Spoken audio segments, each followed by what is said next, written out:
Hello, blah, blah. Hello everyone. This is Defense Politics Asia, and this is a DPA War channel. So there is this new development over in the Gaza situation, in the Gaza war, and the Israeli have started to arm this group called the Popular Forces. So this article published on the Straits Times, which is a Singapore newspaper, but the article is actually AFP. So it's a French press. So basically, they say that the head of the Palestinian armed group that is opposed to the Hamas, and is now confirmed to have been coordinating with the Israeli forces in the interview with public radio. So Yasser Abu Shabat say his group, known as the Popular Forces, is able to move freely in zones under Israeli military control and communicated their operations beforehand. So he said that we keep them informed, but we carry out military actions on our own. So in an interview with Makan, Israel's Arabic language public radio broadcaster. So he said that the group also received logistical and financial support from several parties, but without mentioning who exactly. There are things we can't talk about publicly. So there's the new boots on the ground, and so definitely one of the important ways that you can overthrow a regime, which is you need internal support. Someone within the system must support your aims to overthrow the regime. This happens in the Afghan war as well, where you have the Northern forces, the Northern Alliance, helping with the Americans to overthrow the Taliban. So now we have this unknown group of militia. Some call it criminals. So we'll let you see what it means. So Benjamin Netanyahu said that it's only good it is saving lives of Israeli soldiers. So the Israeli authorities in June, which is a month ago, admitted that they have provided support to armed Palestinian groups opposed to Hamas, and then however the Knesset member and former defense minister, whatever his name is, Lieberman, accused the government of giving weapons to a group of criminals and felons. So the main reason is because in the first paragraph they say that this group is accused of aid looting. So that is the main reason. But I find it a bit weird if they are aid looting when they already is receiving financial support and even weaponries from the Israeli side. So not entirely sure. So of course all these groups are also ununiformed. So you just like Hamas. So this is going to create a much bigger challenge for Hamas, because now it's going to be very difficult. Israeli forces are all uniformed. Most of the time, of course, other than their spies and whatnot, but they're all uniformed and they operate as a unit. So usually it's much more easy to identify. And Hamas troops are all in civilian, so it's much more harder to differentiate between civilian and Hamas operative or militia groups or militia forces. Now you have the same like Hamas. Like now you have a militia group fighting a militia group. They are both going to be in civilian. So that is going to create a massive military challenge for the Hamas. So the think tank thinks something. Not important. No. What they think is not important. No, because what they think is just like what I think. No, it's a waste of time. So they say that Abu Shabat, the leader, say that his only goal of his militia is to defeat Hamas and provide alternative for governance in Gaza Strip, which is actually a very weird thing, because this is something that I have been thinking about for a long time. Why is the Palestinian Authority not requesting access from the Israeli to send in the Palestinian Authority police force or the Palestinian authorities, whatever military that they actually have?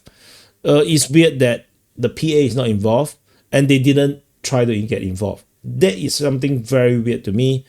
And the fact that to provide alternative governance means that they are not going to be in the same government as the Palestinian Authority. As I said many times in different videos or during the TPA open mic, I have mentioned, as much as people like to see Palestinian as one entity, generally they have already effectively split into two groups, into two sectors. One is West Bank. And the West Bank is its own government with its own thing, which is ruled by the Palestinian Authority. Then you have Gaza, which effectively have become a kingdom on its own, run by the Hamas group. So and they are basically have more sovereignty than the West Bank, because West Bank generally the territory is just too messed up, is entirely controlled by the Israeli. So they are more like a puppet state of Israel. Gaza is a totally different thing. The kingdom of Gaza, which I like to call, is basically run by Hamas. There's no Israeli inside, but they also have a foreign policy. They have Ministry of Health and everything, and they basically immediately declared hostility with Israel upon taking full control, and that's why there's a blockade. And then they launched an attack which Israel sees as an attack from a different country, if you like. So they invaded in, and then we have this current war. But of course, you can always say that they are just resistance over 80 years and what bullshit that you want to imagine that's going to be. We talk about present reality. Don't talk about the history, because the history you can always go back very far. You can go back to the Roman Empire if you want. Then you're going to play into the Israeli trick of saying that we were here first. We are the Jews. This used to be called the kingdom of whatever. Judea and whatever. It's like, don't play history. We talk about present. What's the reality? Reality is Hamas in the past 20 years have been pretty much the ruler of Gaza Strip. They are a kingdom on its own. There is no election, so that's why I say it's a kingdom. But it's just that this kingdom is a bit weird.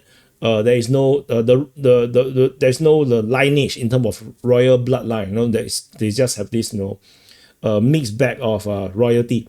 Not so entirely different, yeah, maybe it's different. Like I wanted to say Holy Roman Empire, but forget it. So basically, so now the Israeli try to overthrow this government, this kingdom of Gaza, and so far they have been failing.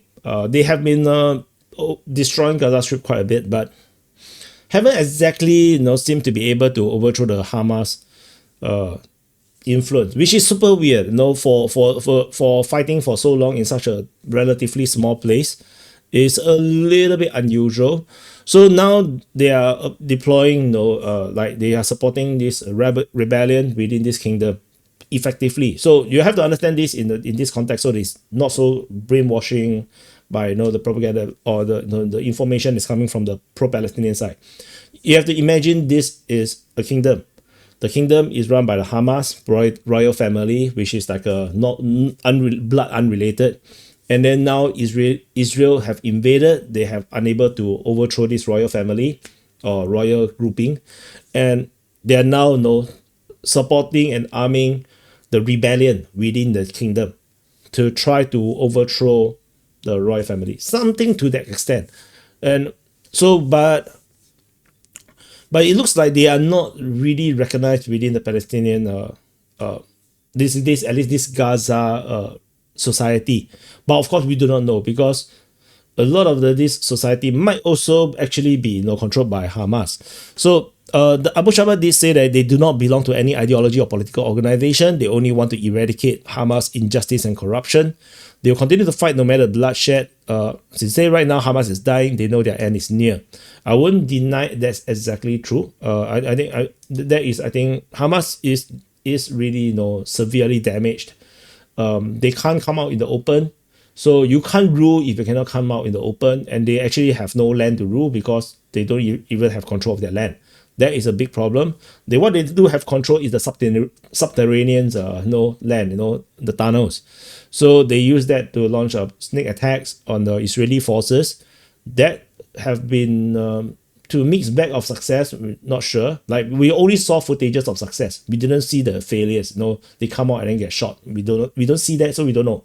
So Hamas military court somehow works, somehow is operating, gave him 10 days to turn himself in for treason. Like I say, why is there a word treason? So which is why I say it's a kingdom. So I hope you understand the context.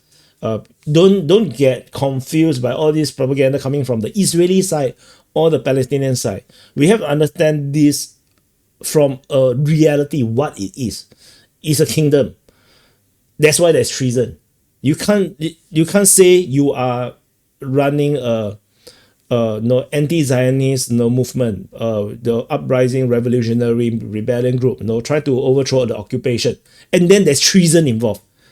There is no such thing as a treason within this kind of context. You have to be a kingdom or country. You have to have treason. You can have traitors. You can have treason if they are part of your militia group. But if they are not part of your grouping, how can you have treason? You cannot have betrayal if they are not part of your society, your group. Which means Hamas is looking at all Gazans as part of them. And what is that called? That's called a country. That's called a kingdom. So for example, you may not like your government. You don't believe in the elections in your country. It doesn't matter. The country view you as part of them. That's why it's a country. And then it doesn't matter what you think. If you go against the country, you are treasonous. You're a traitor, and you're going to get arrested. This is what's happening in Hamas situation with Gaza, which is why they have a military court somehow asking to turn himself in. Super weird. How the court run? Where is the court? No idea. And July 6th, which is a day ago, the so-called coalition of Palestinian clans accused the popular forces of shamelessly collaborating with the enemy. Which is, of course, a very weird statement to make as well. This sounds very political. This doesn't sound real. Because you can always say that, why do you eat the food given by the enemy? Because the enemy, the Americans, the Israelis are providing the aid, most of the food. And why do you want to take food from the enemy? So that is also a contradiction. And also again that if there's a such thing as basically the rebellion is being tried for, is going to be wanted to be tried for treason. Of course, why would he turn himself in? Makes zero sense. But he can be tried for treason means all of these Palestinian clans, especially if they are in Gaza, could also be tried for treason for supporting the popular forces. Which means that if they support the popular forces, they also will not say it publicly. They will just support quietly, discreetly.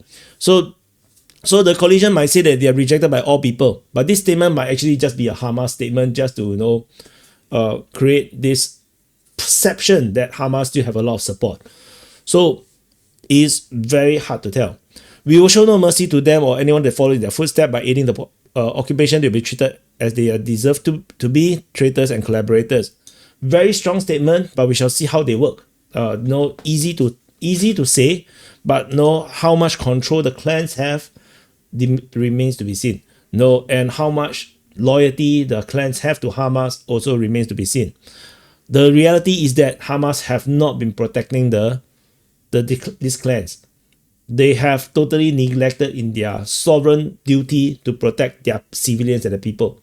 They allowed the enemy, which is Israel, to bomb any targets they want inside of Gaza. And what's worse is that they have started this entire new war, new year, 2 years of 3 years of war. I think it's 2 years of war, because the Hamas themselves launched the attack first. You may say that the Israelis have been bullying, whatnot. There's always a solution other than war. But unfortunately, that was the sovereign decision of Hamas, and then they got attacked. After they get attacked, people would say that they are just resistance movement. You are not a resistance movement. Hamas is a government. They are a kingdom. We have to call it what it is. It's not even a republic, it's a kingdom. Because a republic would have some kind of constitution that allows the people to have representation. No. So Hamas is a kingdom, and so when you have like a kingdom kind of situation, similar to, let's say, North Korea, or Jordan, then you have to put into context into a possibility where statements coming from those groupings that is under the umbrella cannot be fully trusted to is surface words. You have to see the action. So, and honestly, if the coalition of clans is so hard-bent on supporting Hamas, I would imagine the popular forces will be wiped out very quickly. They wouldn't have survived because the entire of Gaza will be against you. There's zero way to move around. There's zero ways to do your operations. So I don't think that is a reality as well. But we shall continue to monitor the situation. As mentioned, this article is by AFP. This is the current look of the current new development, and also the peace talk. They're trying to get some peace talk going. In my opinion, it's not going to work out. The Israelis have made some ridiculous demands regarding the territory they need to control within Gaza Strip while all these things ongoing. So I don't think it's going to work out. As usual, the nothing ever happens with their negotiations. But hopefully this is interesting to you. Let me know what you think in the comments. If I should continue to cover conflicts in this way, because if I do mapping, it's pointless because there's nothing to see. There's nothing. Hamas don't exist on the map because they are all underground right now. So then there's no point to show where the Israelis are, because the Israelis technically can travel anywhere they want within Gaza Strip right now. So anyway, so that's why no point to do mapping. So let me know what you think in the comment. I wanted to make the DPA War channel cover other stuff. Maybe some Ukraine war stuff as well, but cover more different wars all around the world. So let me know what you think in the comment. And of course, if you are anti-Israel, it's perfectly fine. I'm not pro-Israel as well. And also if you're anti-Hamas, it's also perfectly understandable. So no need to the virtual signal below the comments. I just want to say, no need to virtual signal. I understand. I'm just explaining the from a macro perspective, from an objective, practical, pragmatic perspective, how do you gonna view the situation? If you put moral ethics into the analysis, if you're gonna put your biases into the analysis, you're gonna keep finding yourself wrong. It is what it is. Many people tell me that the Israeli attack the Gaza, the whole of Arab world will rise up and fight Israel. Didn't ever happen, right? And I told you so. So that's why I say is as the populations around the Arab world is very emotional. The reality is that not many will jump into the fight. It's the two different things. Feeling empathy versus actually taking the action is two different things. So, and the governments around will not. Everyone have invested so much into economic development, into prosperity, into keeping everybody, fed, keeping everybody, have a job, and try to, build up connections with around the world, try to get peace in the region. No governments in the region is going to just go to war over Palestinians. Unfortunately, that's the truth. So not especially with the kingdom of Hamas. The Hamas kingdom of Gaza, definitely not them, because they are militia groups. Civilian secular governments, or even if they are not secular, they wouldn't want to get involved with this kind of armed groups, this kind of aggressive rhetoric government. That's just what it is. So anyway, that's it. Disagree all you want, just don't press the dislike button. You can press all you want, press all you want. I'll see you guys in the next update.